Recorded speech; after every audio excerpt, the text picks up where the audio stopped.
Welcome, everybody. My name is Christina. I am going to be one of your hosts for tonight. Quick thing about us, in case if this is your first time on a virtual event, we are from the Abrams Engel Institute for the Visual Arts, colloquially known as AEIVA. We are a visual arts center located on the campus of the University of Alabama at Birmingham. We present 8 to 10 exhibits a year, highlighting a mix of regionally, nationally, and internationally acclaimed artists, focused almost exclusively on contemporary art. We serve a diverse audience of university faculty, staff, and students, but also artists, museum patrons, and donors. We help represent the visual arts at UAB to local and regional institutions, but also the national and international art community, while simultaneously striving to keep our exhibitions directly relevant and engaging to our surrounding Birmingham communities. Since opening in 2014, AEIVA has been featured in publications such as the New York Times, the Huffington Post, The Nation, Raw Vision Magazine, and PBS Canvas. And we are very proud that our exhibitions and related educational programming are free and open to the public. So thank you all for coming. And we are on the bottom floor of the building, but the top floor is the Department of Art and Art History. So we are constantly surrounded by students, faculty, and staff. And this event is actually one of those that was the brainchild of one of our student organizations, the Student Arts Council. And a quick shout out to any of the students on the call. And if you are a student and you're not in our Student Arts Council and you want to know more, we are accepting applications. They are due September 10th. And just reach out to us and ava@uab.edu, and we'll get that sent over to you guys. You can also find it on Engage as well. So feel free to apply. Those are open until September 10th. Okay, so before I get started, a couple of things to draw your attention to tonight. The Visual and Performing Arts at UAB is excited about their upcoming year of programming. We've got a lot of things going on. Some are in Zoom, some are going to be in person. So please keep checking back on our social media and our web pages for more information. You've seen us scrolling through several of the upcoming events. So for example, we're bringing back the Mental Health Mondays with the Institute of Arts and Medicine. We've got a Lunch and Learn coming up on September 15th. That one's actually going to be in person, but we're also bringing back virtual Lunch and Learns as well through Art Play. Art Play also offers classes, not for course credit. They are offered for all ages, including pre-K all the way up through adult. So if you're ever interested in taking a visual or a performing arts class, be sure to check out Art Play. The registration is open for all of those. Alice Stevens Center will be bringing back performances in person, and there will be a host of lectures, tours, chamber music, spoken word event, plenty of opportunities to engage with AEIVA, our art museum, for our fall exhibition marking time, Art in the Age of Mass Incarceration. So more information is on our website. And in fact, our next Outside the Lines will be October 7th, and it will feature one of the artists from the show, Tamika Cole. So be sure to look that up and sign up for that one as well, and that will be on October 7th. So quick housekeeping notes. Please note that discriminatory or hate language of any kind will not be tolerated. The session is being recorded, but know the recordings are largely just the screen shares and then also the spotlights of Rich and I. So we want to encourage you to, and feel comfortable to, turn on your screens. This is a night to decompress, color, and participate in a discussion about art. So we really encourage you guys to ask questions. At the bottom of your screen is a chat feature. Drop any questions you have there, and I will ask them as time allows. We are going to go ahead. We are now going to go ahead and get started with our event, and which features Department of Art and Art History Professor and Chair Rich Gere.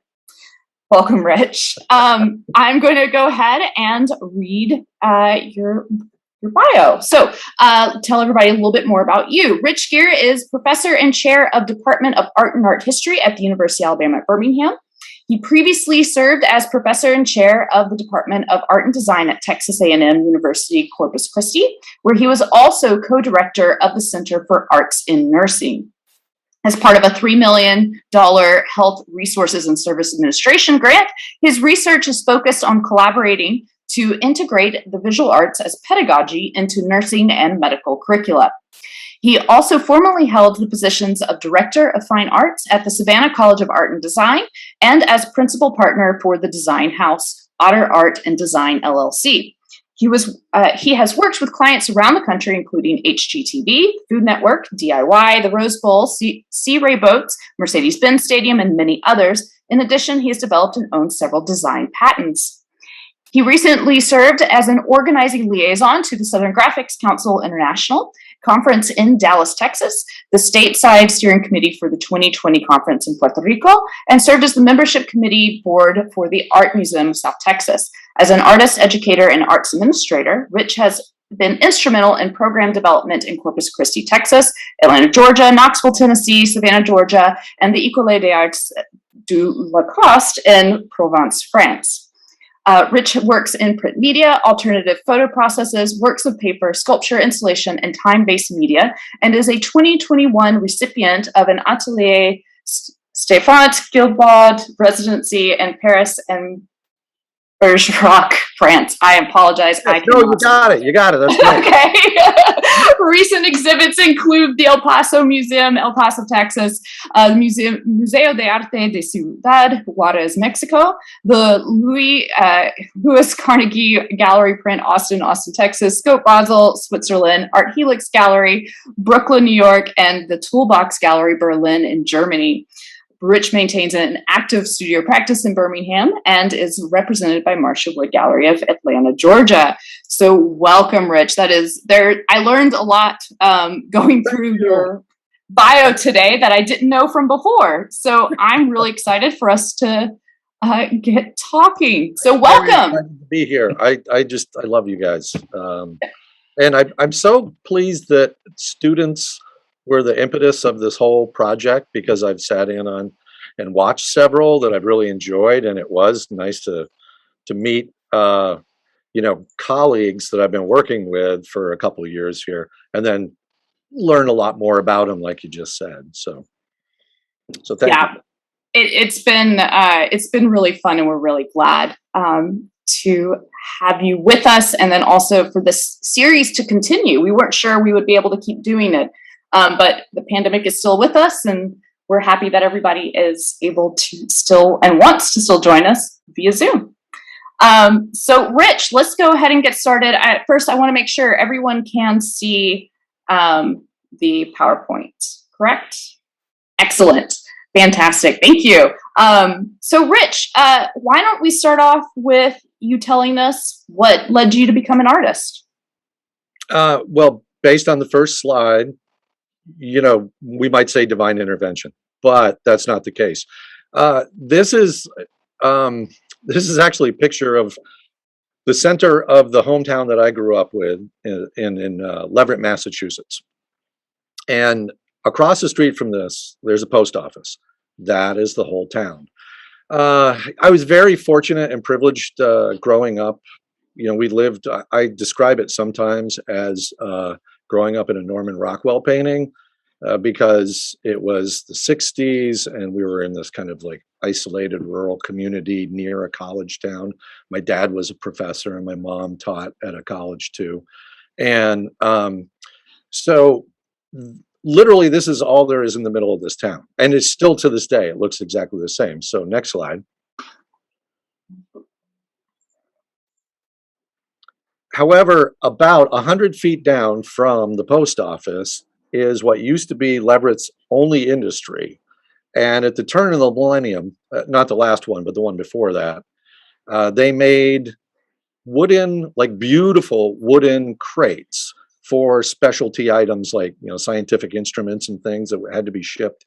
And it was called the Box Shop, and it was deteriorated. It had been abandoned for 50 years. And so in the 60s, it was taken over by a group of hippies. And it was turned into the Leverett Arts and Crafts Center, which it continues to be today.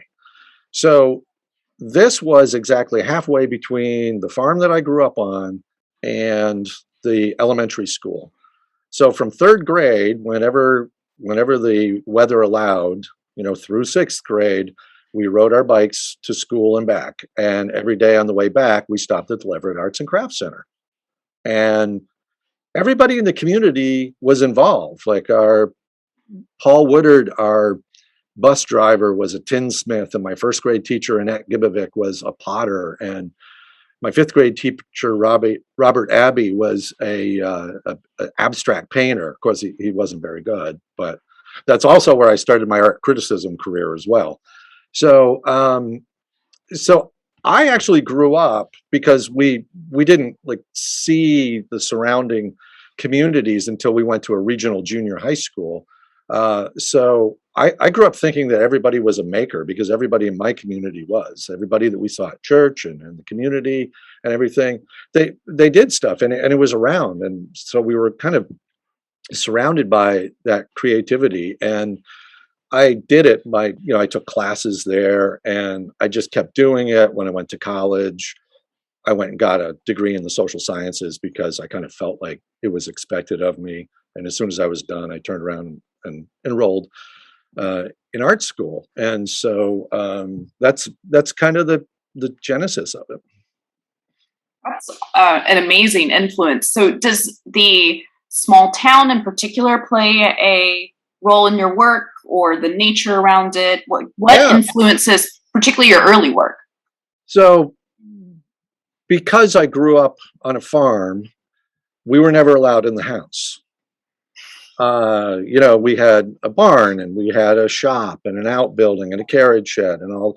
And it was a gentleman's farm. I mean, it wasn't like we produced anything. We had a garden, we had some horses and stuff like that. But because of that, we were outside all the time. And so just being outside became, and you can go through a couple slides here. So just being outside and the stillness and the connectivity, whether it's on water, I spent a lot of time on the water as well as in the woods. And that became a big element of how I worked.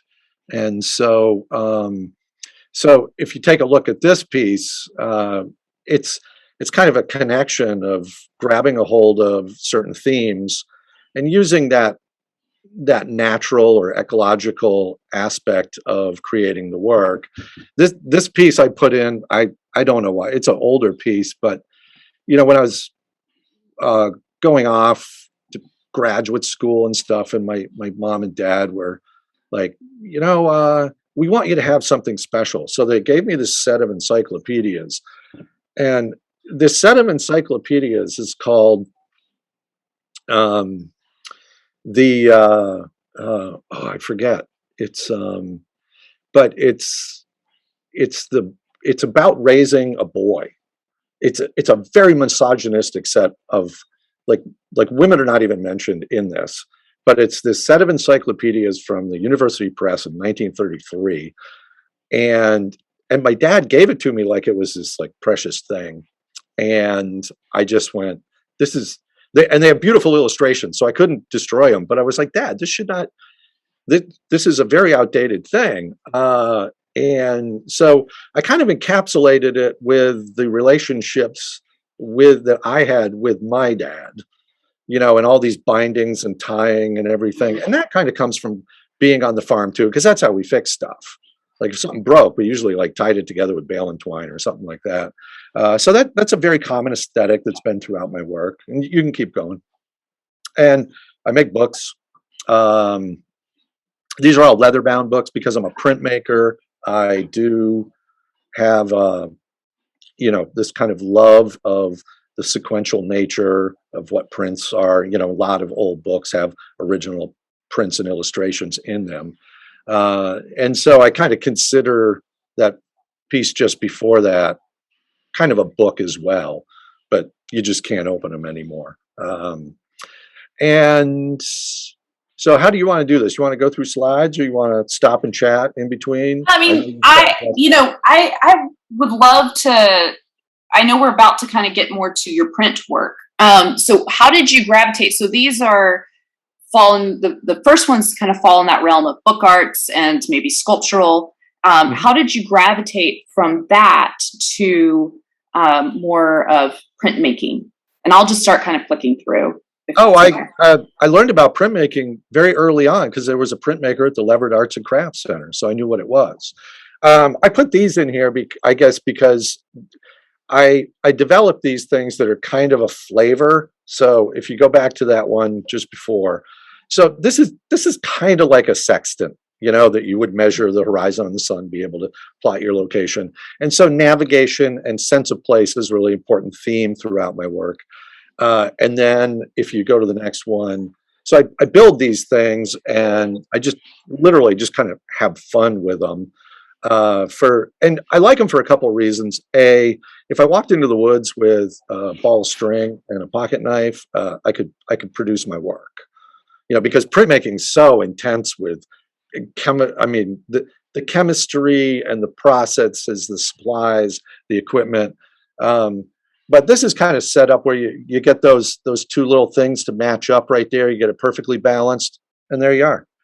But if you go, these are all kind of symbiotic. So they start to show up in prints. And so that's a photolitho that's embedded in a lithograph. And again, so if it becomes an aesthetic that I really like, and I feel like it's speaking to the rest of the process within that print or a series of prints, then I'll toss it in. So they really go back and forth. It's not just one or the other. They inform each other, but mostly the 3D informs the prints.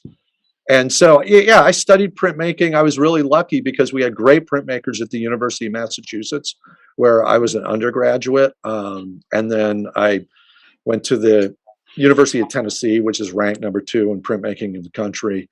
And during that time, I also studied at the Tamarind Institute for lithography in New Mexico. I'm a boat builder too, but as you can see, I'm not that good.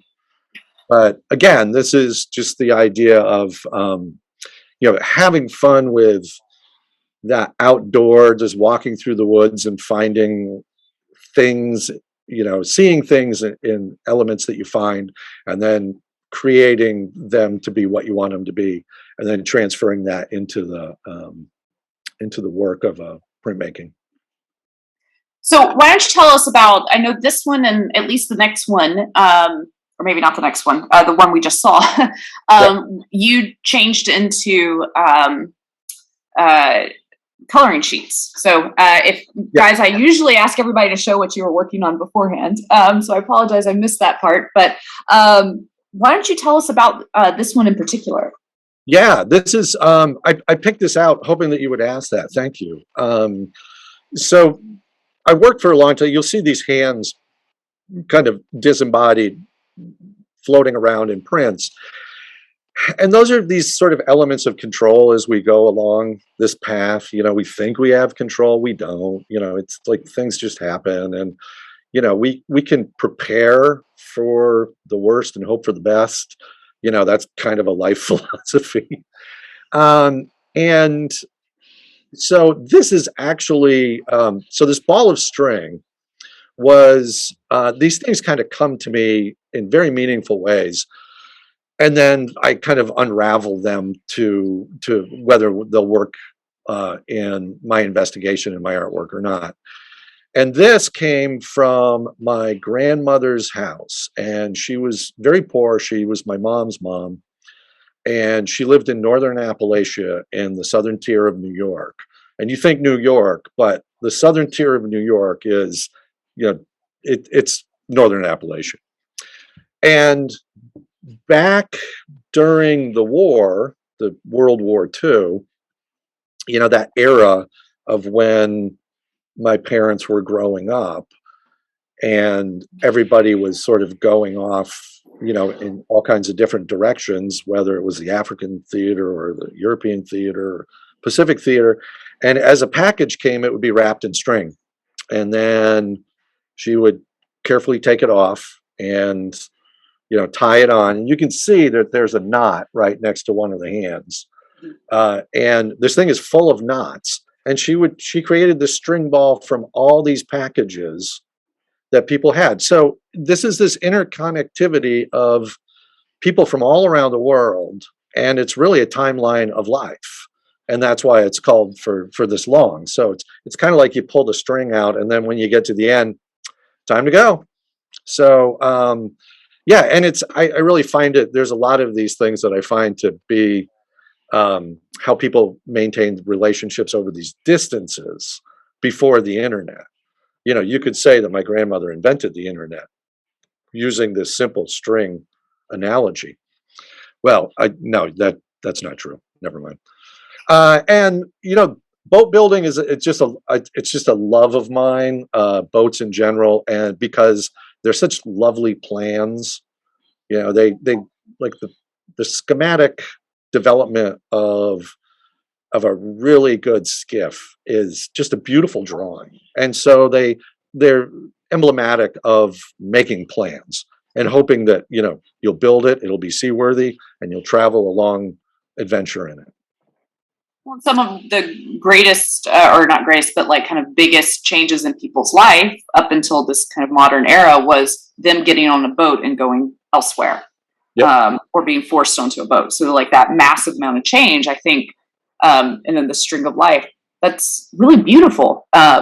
And there is a little, just as a spoiler for later, you see that there's a certain amount of lines, and that is a very, very light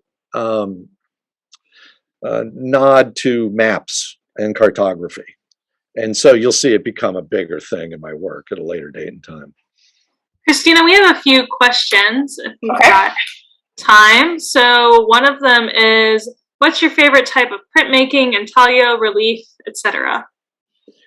Well, I was trained as a master lithographer and a master printmaker, and it's a certificate program from the Tamarind Institute, and I love it because that process it's drawing, but it's also painting, but it's also photography, but it's also fiber, but it's also you can, you know, that's what I love about printmaking is it's literally, it has the ability to be every other medium. And woodcut, I do a lot of woodcut and wood engraving as well. Those are definite favorites. I did etching for a long time, and I love it because it's so solid. And I just haven't done it because, you know, it's like a candy shop. Printmaking is a big candy shop, and you know, you don't want to get sick by trying to eat too much at one time.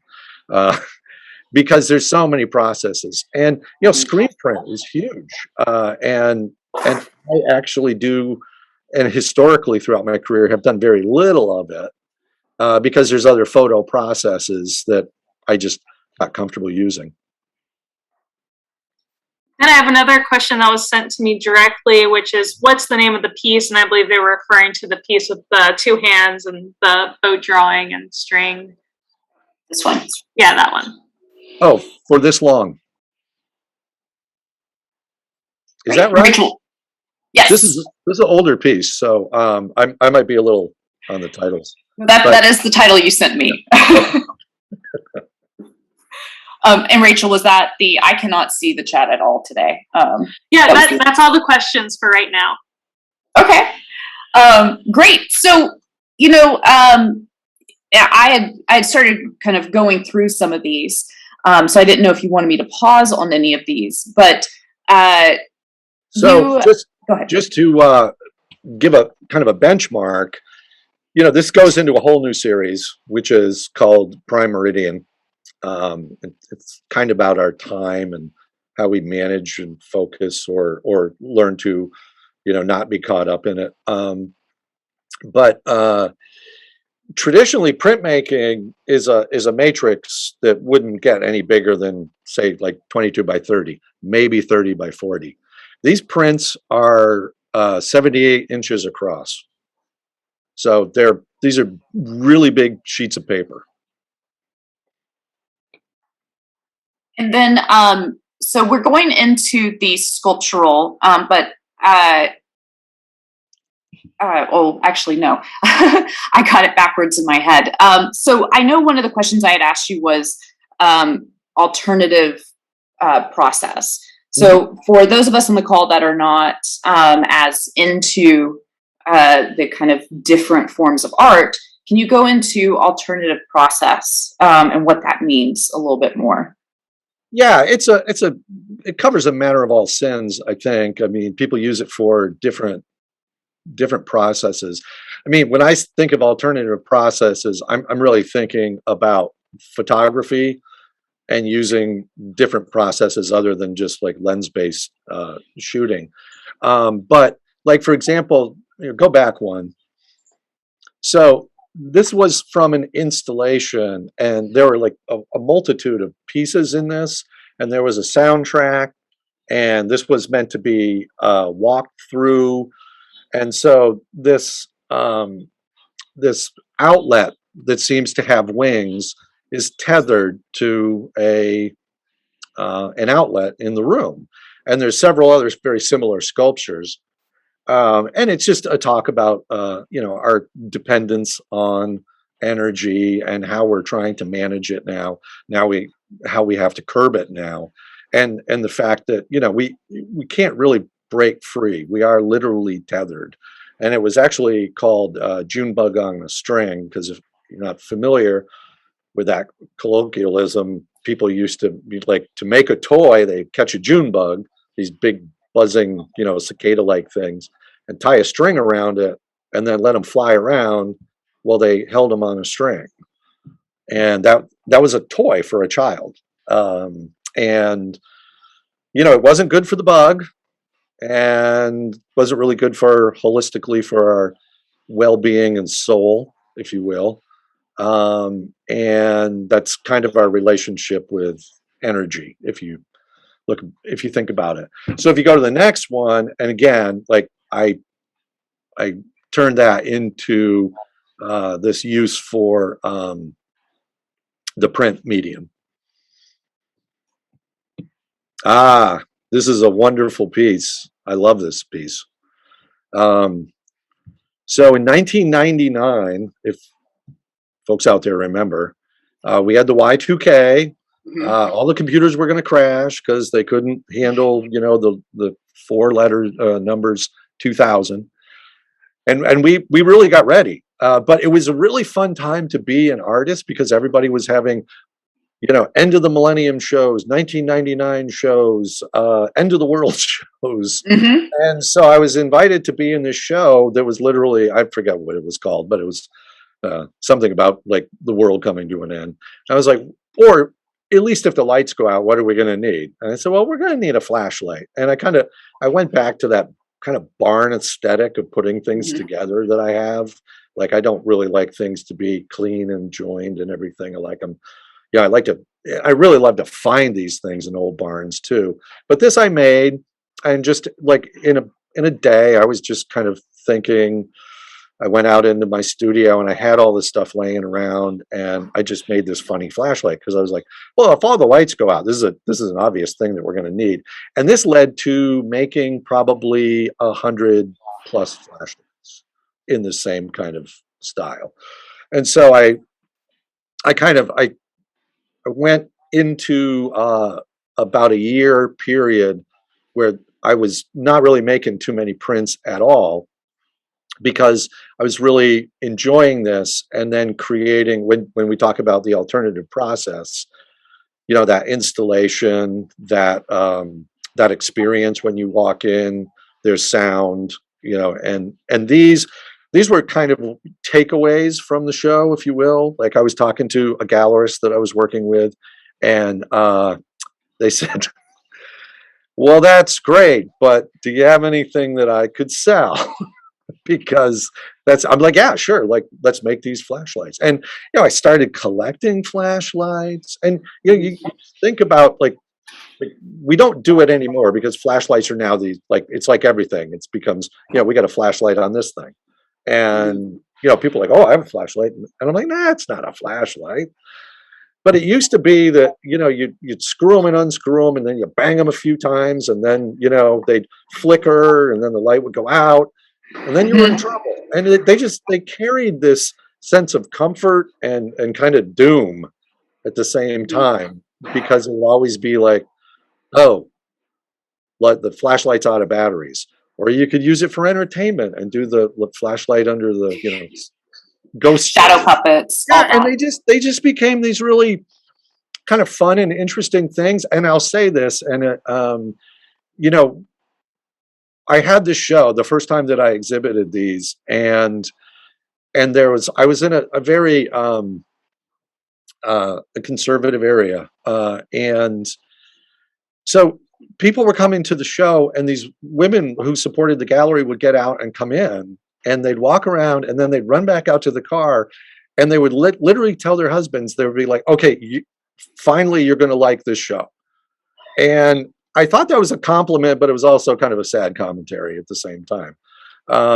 So but they really they drew a lot of interesting conversation, and they became a lot of fun to. I was having conversations like I've never had at an art opening before, and they were really they were very genuine, and and and so it wasn't really something I was going to sustain for a long time, but for that a little over a year, maybe 14 months or so, I made like a ton of these, and they were just fun. And like one guy purchased one of the ones back there, and he said that he's a collector, and his wife is a big collector in Atlanta. And he said, "Rich, I love this thing because I need a flashlight for my grill, outside the back door. But Anne won't let me, like just have a flashlight sitting there. But if it's sitting on a pedestal and it's a piece of art, like this is good." And I just, it was a wonderful kind of connection. But like I said, it's not a sustainable thing that I wanted to do. It was sort of happenstance, um, and it was fun for well lasting. Yeah.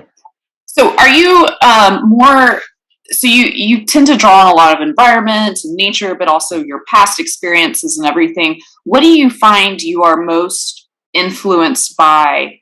Well, I mean, since the start of your career, but continuously as we go.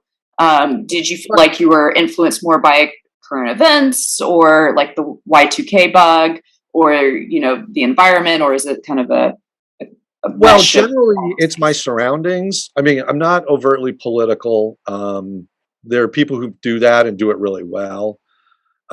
These are all kind of weather based. This is from years ago, when we not first, but there was still a lot of denial of climate change, and these are kind of weather stations and these kind of interesting storms, and they would be sort of storms of ink and paper in a way, and so I wanted to acknowledge that and investigate it, but I didn't want it to be about like this is just about climate change.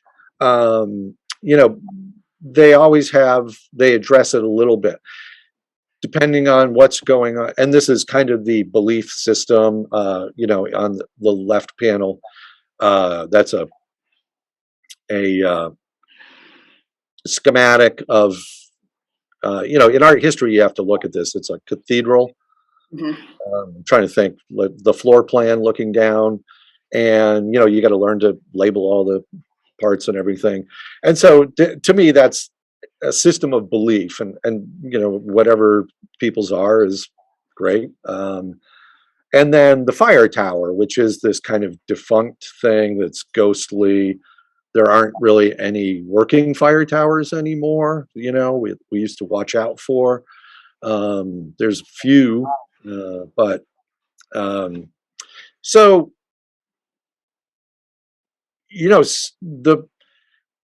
there would be ecology.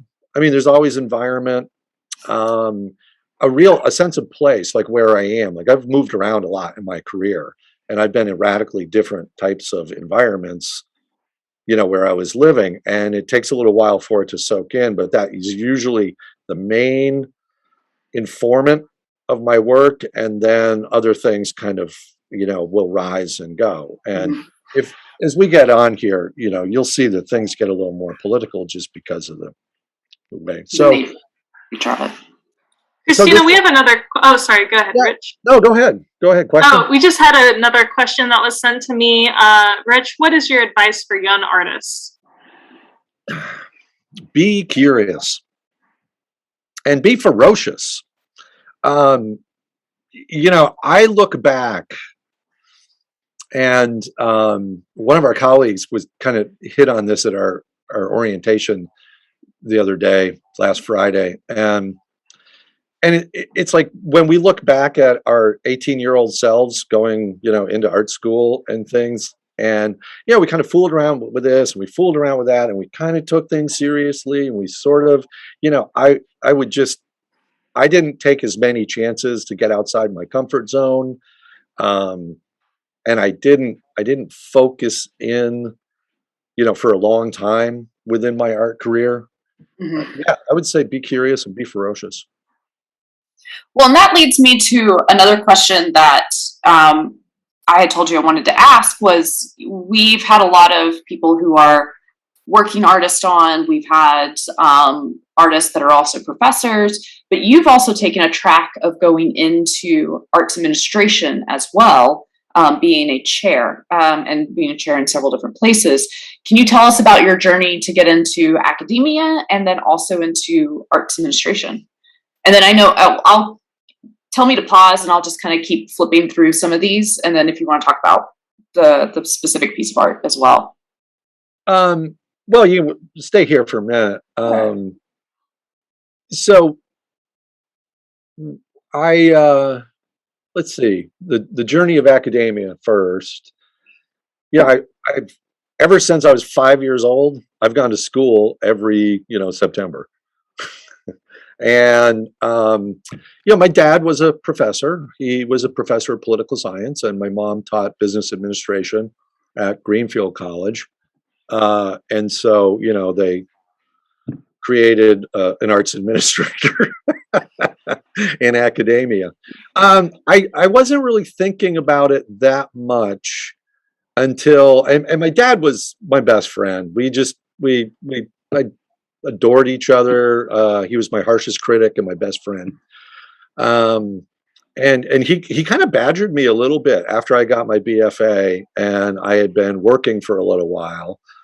I worked in the trades, and I was like, I had an electrical license, a contractor's license, and I could have done it. It's not like I didn't like it, but he kind of saw that happening, I think. And this is the first time I've ever revealed this.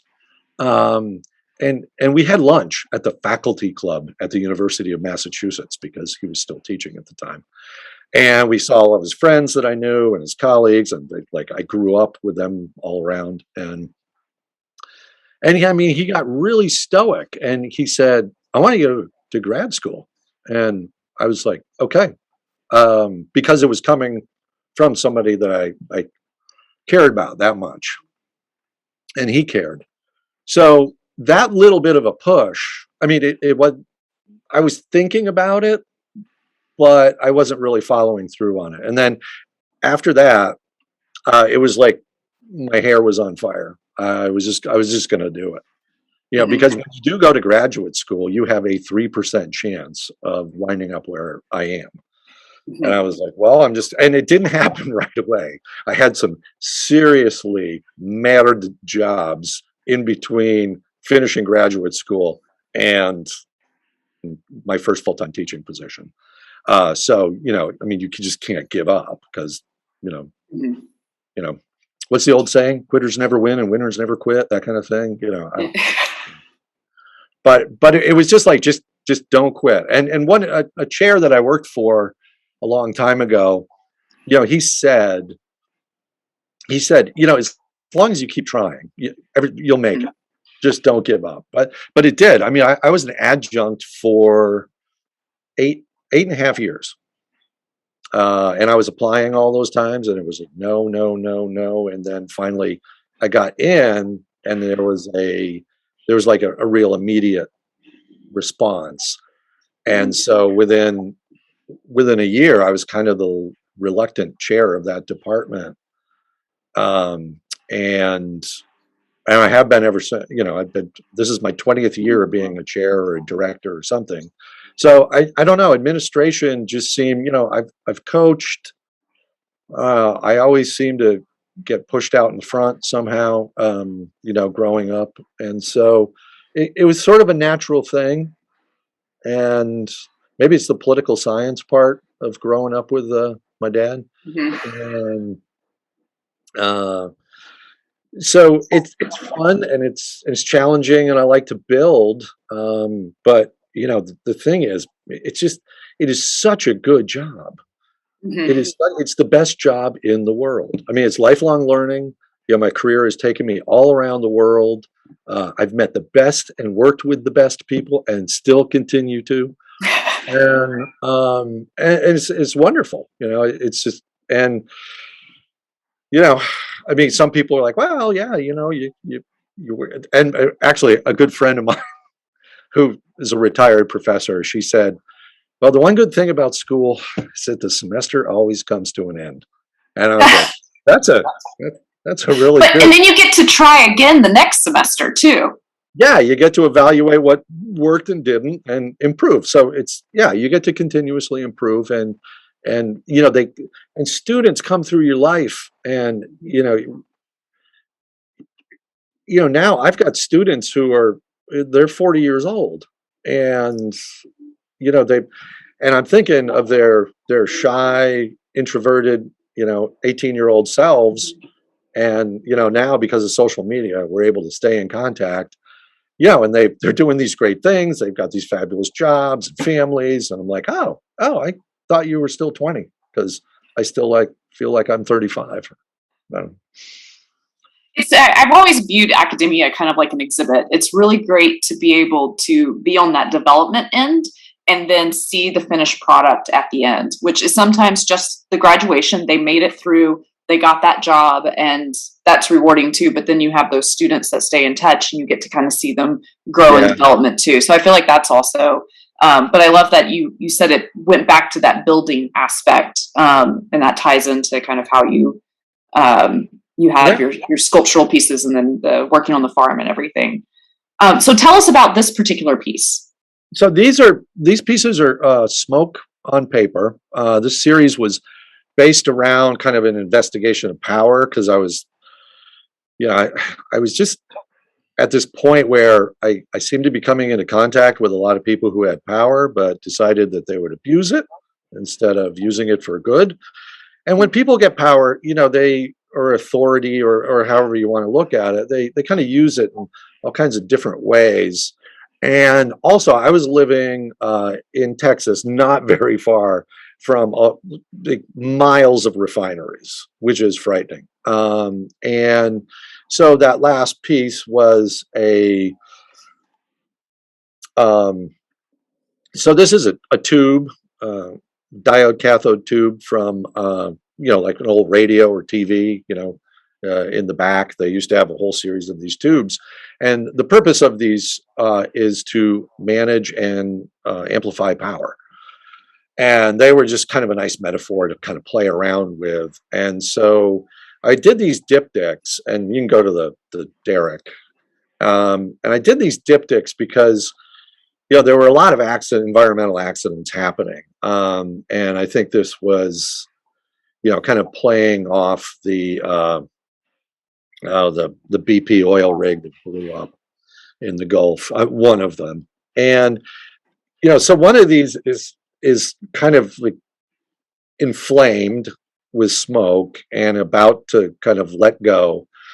And then the second one, it's too late. That's the like abandoned ship kind of piece. So these diptychs are kind of a turning point, of going past the 11th hour environmentally.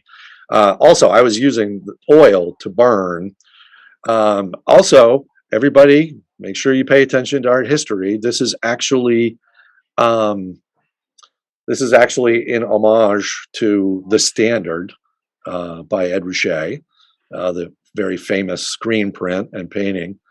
And this is just called The New Standard. But this, I was using oil-based gasoline to create these drawings with smoke.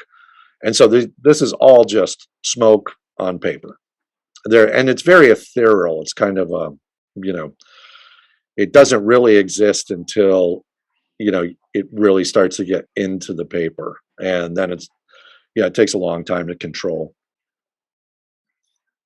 So And then, about these, yeah. so these are cyanotypes. These are alternative photo processes. And a cyanotype is developed in the sun. And it's developed in the sun. Well, it's exposed, in the sun, and then developed in water. So it's completely inert. It's and this is my alternative process. So I was making pieces that were based on the fossil fuel industry and the alternative fuel industry, and they kind of went back and forth in this particular exhibition. And I'm just a big tool guy. I just love, I have tons of antique tools, and I don't, they're part of it, but they're also part of the building and construction and everything. And some of them kind of play off. And then this was, I was invited to be in a portfolio in Germany, and we were starting, things were getting, there were a lot of flashpoints.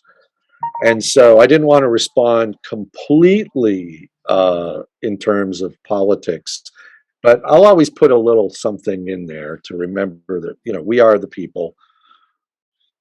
Anyway, most politicians can't actually reference the origin of that text. But so what have you been working on during the pandemic? And have you been? And has the pandemic influenced Yeah, your artwork? we can go through these because so these are USGS maps that I'll sew like a cannon fuse, like a regular fuse, Wile E. Coyote, and I'll just living in South Texas, the land was scarred. And so it's just, and also, most of my students, I work, Texas A&M and Corpus Christi is a Hispanic serving institution. Most of my students came from the Rio Grande Valley, which is down along where you see. And the USGS maps are pretending that there's nothing across the river. In a lot of cases, you'll see it's just it's not there. Sometimes it is there, sometimes it's not. This follows the particular Rio Grande itself. And so these fuses, it's another kind of system of, when you think about a lit fuse and how that could be a political metaphor, a social metaphor, an environmental metaphor. They can be, I put them out there to be whatever, the viewer wants to take in on that. But they're fun to play with. I mean, I have a lot of fuse. And then pulling these together, a lot of times, so if I don't know if you can see, probably if you guys are looking on an iPhone, you can't, but I'll scour over hundreds and hundreds of these USGS maps. Sorry, I'm getting texts. And I'll look for the title in the map somewhere, or even some of the content. So for example, this is called Hell's Half Acre. And I don't know if anybody's familiar with that term, but my mom used to use that term all the time. And she'd be like, her sort of, you've got this stuff scattered all over Hell's Half Acre. And like in this, and I was like, wow, there's really a place that's that. And then you kind of start thinking what do you suppose Hell's Half Acre, Texas looks like? And it's probably just a little drilling place. So there's my antique drill.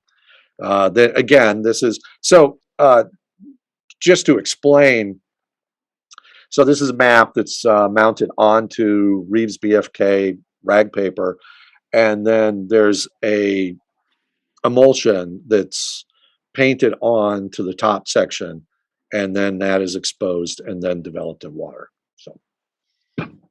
Christina, I know we're getting towards the end of time, and I was wondering if I could ask the last question that I've gotten in the chat. Go for it. Yeah. So, what or who were your early art influences? Magazine illustrations, comic books, certain artists? Oh, yeah. Well, I was very fortunate. I was raised around a place where, artists lived, and Barry Mosher, who's a really famous illustrator, like he illustrated the Bible. Your career's going pretty well when you get invited to a job like that. But anyway, he was an incredible, and still to this day, incredible illustrator and artist, painter, wood engraver. Um, some of my faculty, actually, Jack Coughlin, another great illustrator, Fred Becker, WPA artist. I was fortunate enough to get to know these people towards the end of their career. I didn't, not comic books. There were only a couple comic books that I ever really had, because we didn't have that really available to us because we were out in the country when I was a kid. And so then in high school and stuff, I never really got into it. And uh, and then just, as I was going through books, I would, and we had a couple of like really cheap knockoff uh, posters in our house of Andrew Wyeth and John Singer Sargent, and I remember staring at those for hours. So that kind of got me going, and then once I got going, I mean, I really relied on art historians to like fill that coffer of influences. When I started formally studying. And then today, I have some contemporaries that work in, smoke and similar work, but just some of the greats. I'm a huge Rauschenberg fan, a huge Jasper Johns fan. Just because of the way they worked with their imagery.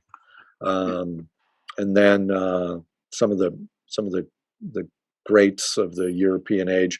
I love the post World War sculptors that came out of Europe, Brancusi and people like that. Because some of the themes that they worked on, I work on too, but I just work in such a different medium. It doesn't look like we're talking about the same thing. So there's that, and you can move on to the next one.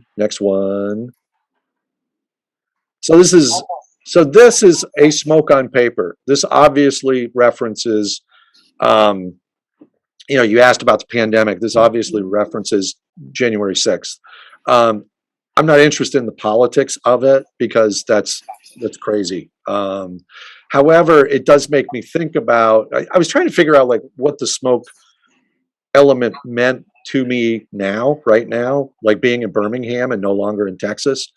And when we think about these broad things that people argue about like democracy and freedom, and it is such a fleeting thing that like goes through your hands like smoke, because when we look at it objectively, I mean, you could say that we're free, or you could say that we're completely incarcerated in our culture, or by our culture. And so I'm doing a series. I'm going to show this one. This is just a test run because there's the devil's backbone. So I'm just kind of playing around with that. But I have a solo show coming up, and I've been working on these, and I'm not going to show any more of these because, well, I have a show coming up.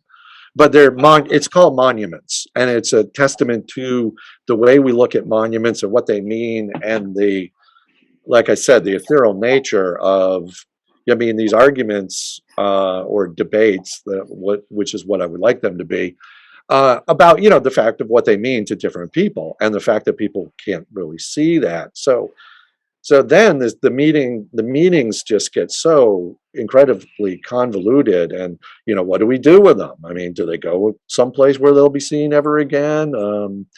And I'm kind of looking right now. The research is like, of course, like a couple of the very recognizable ones, but I've been very interested by some of the monuments that are completely unrecognizable, to like the Trail of Tears monument. Like nobody would know that even if I showed you a slide of the real thing. because there are some very obscure things, and talking about our history and past. And like I said, I don't want it to be overtly political, but the flashpoints of the last year were what affected me the most throughout the pandemic. And so and it's not like I got to know Birmingham because I got to know my basement. I got to know this place. So that's the work that I'm doing right now. And I think we're probably close to time if there's any other questions. Rachel, was there any more? I do not see any more. Great. Well, I'm going to go ahead and stop share here. Rich, this is wonderful. I learned things that I didn't know about your artwork. Can you tell us when and where your upcoming show is going to be? It's at Jefferson. Is that what it's called? Jefferson State College. It's over there. Jacksonville State? Jacksonville State. Yeah, thank you. Jefferson is down in, I'm just getting to know my way around still. I was only here 6 months before we all had to go home. That's true, you were. I forgot about that. Yeah, I was almost getting to know my way around Birmingham, and then the pandemic hit. So it's at Jacksonville State, and it's, I want to say March-ish. I'll have to look it up. I'm just looking. I figured, I'll go look that up later. But I think that's about what I did. Great. Thank you so much, Rich. This has been wonderful. I am going to take away our spotlights and put us into grid view. So if you guys have been working on something during this talk, I would love to see. I did mine early, so you can hold it up and share, even if you weren't working on one of the artworks. Great. Okay. Well, thank you guys. And don't forget, our next coloring night is October 7th. Thank you so much, Rich. This is wonderful. I thought this was the perfect kind of kickoff to our, more. Right. This is the perfect kickoff to the semester. Thank you so much. Flint. That's great. Jeannie Flint, how do you sneak in here? All right. Thank you, everyone. Thanks so much. All right. Thank you. I really appreciate it. Rich. Yes, we appreciate it too. All right. Bye, everyone. Bye.